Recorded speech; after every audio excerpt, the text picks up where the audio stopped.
Hey guys, it's Leanna and I'm here today to rant about Kings of the Wild by Nicholas Ames. This, as you are probably aware, was a Blades and Bodice Rippers book club pick, which was chosen by yours truly for me and Amanda to read. And then I ranted about it for a bit in the reading vlog wherein I was reading it. I ranted for another much bigger bit in our live show, and here we have the official actual rant review. I will be including this in my I Don't Get It series because I lump together all my negative reviews for books that get obscene amounts of praise that I'm just like, I don't get it. If this was a book that got middling reviews, I'd be like, yeah, like I super hated it, but also like the consensus seems to be it's okay. But nope, this is a book like others that I've reviewed as I Don't Get It books. It's like a 4.5 aggregate rating on Goodreads or something absurd. And I've heard almost nothing but praise, like exclusively praise. Like when I was looking for people who also disliked it on YouTube, I couldn't find anybody. On Goodreads, I found negative reviews and I was like, here's my tribe. And I literally, after finishing this book, I rewarded myself for having finished it by pouring myself a very large stiff drink, putting on Greta Van Fleet, and reading some 1-star reviews on Goodreads so that I could be like, yes, thank you. So here we have my 1-star review, because you can't give 0 stars to a book. Fuck you, Goodreads. I hated this so much. Amanda did not hate it. So if you watched our live show, you saw that she actually quite liked it. She didn't love it, but she quite liked it. So we did not agree on this, and we're still friends. And I point this out because people who give me death threats over not liking their favorite book and over ranting about it, fuck you. We're talking about a book, so I am allowed to hate it, and that's okay. Anyway, yeah, if you don't know anything about Kings of the Wild, it is marketed and included in lists and described as and promoted as kind of grimdark fantasy a la Abercrombie meets This Is Spinal Tap, the movie. Because it's the premise, and this is true, this is, like, it's not missold in terms of the premise. This is the premise, and that is true, that it's kind of taking the idea of an over-the-hill rock band that's coming together for sort of one last world tour, even though they're kind of like past their prime.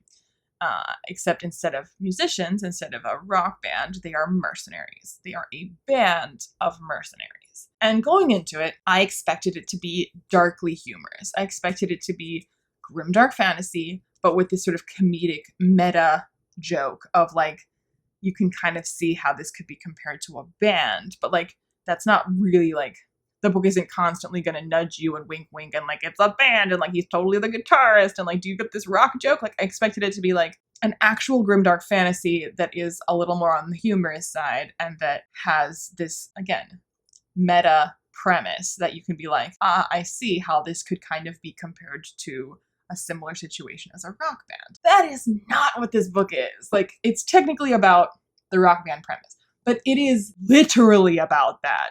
There's nothing meta or subtle about it. This is like American Pie style humor with like in your face, completely overt references to them being a rock band, but they're mercenaries, but it's totally a rock band. And the most male-gazy, disgusting portrayals of women or of men reacting to women. And there is nothing, literally nothing that I like about this book. It's not, okay, there's one thing I like about it, and that is the concept. But everything about what he chose to do with that concept, fuck you. Oh my god, fuck you so hard. This was awful. I cannot even begin to describe how awful it is. So, for one, there's like, the only possible thing that I could see somebody enjoying here is the humor. If this is your taste in humor, like if these are the kind of jokes that work for you, then you might enjoy it.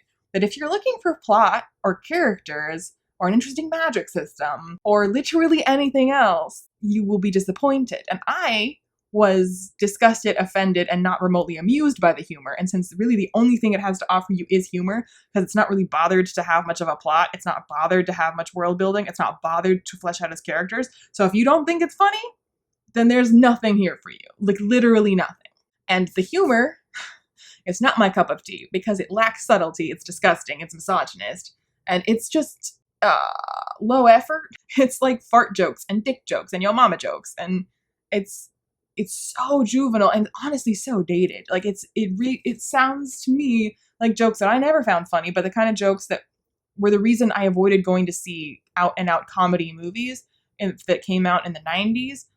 Movies like American Pie and Not Another Teen Movie. And when I was in the live show, I was trying to think of, there was a show that I remember coming out that I wanted to watch, and then it was like awful because it was exactly like this, and I hated it so much.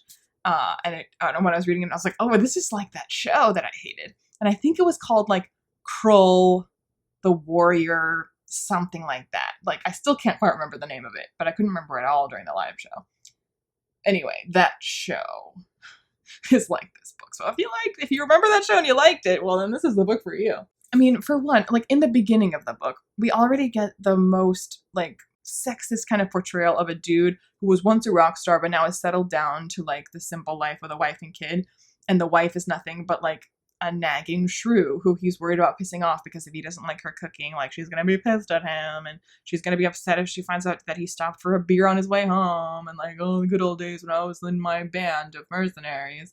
And I was just like, okay, like whatever. But then throughout the book later, he keeps being so nostalgic, and so he romanticizes his home life and how like, oh, she was the one that saved him and he loves her so much and he misses her so much. And I'm just like, that woman that you were annoyed with and who was annoyed with you in the beginning?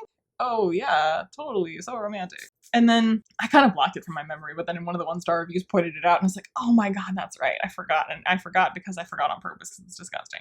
In the beginning, when our kind of main character is telling a bedtime story to his daughter, mermaids come up and he recalls that he may or may not have fucked a mermaid, and he's thinking about this while telling a bedtime story to his daughter. And this is in the beginning of the book, and I was just like, okay. It was still when I was like trying to see if I'm gonna like this, and I was like, I don't know about that, but I think I'll just keep reading. It does not get better, it gets worse. There is in here a miasma that sets off like boners for everybody in the room during a fight. There's the section that I tabbed where a woman, a gorgon, so she's not a human female, she's described in terms of her breasts being like melons on offer at a market.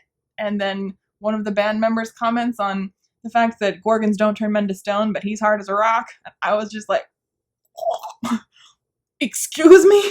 And there's like no female characters other than this one female character who ends up kind of joining their crew. And her magical power is being hot and men being attracted to her. Of course. This whole book doesn't really have a plot. It's just like a series of side quests where they have to get the MacGuffin and they have to get the thing, or they get to like ogle a woman, or they get to reminisce about the good old days when they were a really great band. And every single time they reminisced about when they were a really great band, I was like, I would much rather read about whatever escapade you just described in 2 sentences than whatever the fuck this is. It was all like, oh, like that time when we slayed that dragon, wasn't that just so crazy? And I'm like, yeah, let's read about that. What is this? And okay, and so there were moments in the book where it attempted to have a depth of character moment, like an emotional, serious moment. And again, like I referenced where Clay is kind of thinking about, oh, how he misses his wife and like, you know, will he ever see them again? Will they live through this? And that just didn't work for me, for one, because it wasn't for that specifically. It wasn't set up because we saw family life and there was nothing. It was painted really like sexistly. So I was just like not buying it. And then throughout the book, it's constantly just like jokes and dumb situational comedy. And then out of nowhere, we would get this moment where all of a sudden we just like switched to serious. And it's not like gradual and it's not like natural. It's just like, stop jokes, be serious for this section, and then move back to jokes. And I was like, I'm not taking any of this seriously because you haven't fleshed out any of these characters. They are completely two-dimensional. I feel nothing. Why is this here? Like, you haven't bothered to give them characters, so am I supposed to care that they're suddenly crying? Like, because I don't. And what I wanted out of this, and what could have been so good, is it is kind of sad and kind of tragic to have over-the-hill dudes trying to relive their glory days. And yet inherent in that could be a lot of dark humor, a lot of like them trying to cover their own midlife crisis with humor, a lot of situational humor where like they think they can pull off something that they used to and they fail to, which again is both sad and funny. And that's what I wanted this book to be. That's what I expected it to be. I expected it to be, you know, a group of Logan Nine Fingers types but just like with more jokes and more occasions where their inability to actually complete a task that they once would have been able to is funny, but also kind of sad. That's what I expected, and that is not what this is. They constantly get out of every scrape because of plot convenience and plot armor and random MacGuffins that the wizard who is part of their band will just, Mr. Exposition will drop some world building and explain where this magical thing came from that saves the day. There's cure-all, so there's one part where I really was like, oh my god, where one of the band members loses a hand, and I was like, oh, we're doing real stakes now? I still hate this book, but okay, you did it. You went, and then a magical cure gives him his hand back, and I was like, okay, so I literally don't care about anything. And moreover, bigger than all of this, well, not bigger than, but the big picture here, the plot, if there is one, is that they're gonna go and save the daughter of one of the band members who is in this dangerous place, and she's kind of got herself in there, but Dad wants to go and rescue her, so he is convinced his old band to get back together so that they can go and rescue her, which is fine. That's a good jumping off point, I guess, although a woman needing to be rescued being the reason you come back together again is not great. But whatever, you needed a reason, and that's fine. But throughout the book, not even from her father do we ever feel a sense of urgency. It's never the constant side questing of get the MacGuffin and get the person and stop here and this thing happens. At least I still would have hated it, but at least if throughout, even if none of the other band members cared, even if the other band members were willing to just fuck off and do nothing and have squabbles and side quest galore, at least her father, who set this all off, should have been guys, get it together. My daughter is in danger. Come on, we gotta get going because she's in danger every second that we delay. Never, not a single time did he do that. And so, in one instance, where the wizard decides to pull out his magic globe that you can see things from far away or whatever, he randomly, when one of these suddenly we've decided to be serious moments, the wizard decides to pull it out and let Gabe see his daughter. And Gabe sees his daughter in this really horrible place surrounded by horrors. And he all of a sudden just smashes the globe and throws it and destroys it and then gets it out of the system and then moves on. And then we're back to side questing and not being in a rush at all. So it's not that it's been built up, that he has this simmering frustration that he's constantly trying to bite back his words and be guys, we need to go. And then constantly just freaking out. And then finally when he sees her, then smashes it. I would have believed it. And I would have been yeah, that was a long time coming. But he's just been fine. Sees her and is Rah! Hulks out for a second and then moves on. And the wizard isn't that's my magic globe that could be really useful in this quest if it helps us see things from a distance. But everyone's just oh yeah, he broke the globe, well, move on. Because nothing means anything. Even the MacGuffins don't mean anything. I was sitting there going that would be such a valuable thing for you to have on your quest. Y'all are just gonna let him break it? Why is no one stopping him? I get that he's upset about his daughter, but that. But then I remembered that anytime they need a thing, they will get it. The plot will give them the MacGuffin that they need. So why worry about the magic globe that he's destroying for no reason because it wasn't at all developed before it happened, and then it was immediately forgotten about. And it's never, I was maybe later, then they'll be God damn it, I wish I had that globe. It's too bad Gabe destroyed it because we really could use it right now. Nope, never came back into it. It was that moment there just to have character development, which is a waste of pages because you're not bothering to have character development the rest of the time. So to just suddenly remember that you probably should have something like that and then move on without it again. Fuck you. No, that's not how writing works. Okay, so that covers most of my pain points. They were here and there on the rare instance, oh my god, there was also all these lines where there was literally on the nose jokes about bands and about rock and about modern turns of phrase. There's a joke about what happens in blank stays in blank. And there was when the straw, the straw that breaks the camel's back, except they were the coin that breaks the dragon's back. And that already, he opened with the coin that breaks the dragon's back and explains the meaning of it. And I was just that's very on the nose, but okay, I guess that's kind of clever. But then he actually goes and there's another saying in the South that I've never understood, but it's similar, and that's when a straw breaks the camel's back. And I was whoa, we literally put it in there in case you didn't get it, that's what he's referencing, which you'd have to be 2 years old to not get it. In case you didn't get it, he actually was well, there's another saying like it that is literally the straw that broke the camel's back. And I was no, I got it.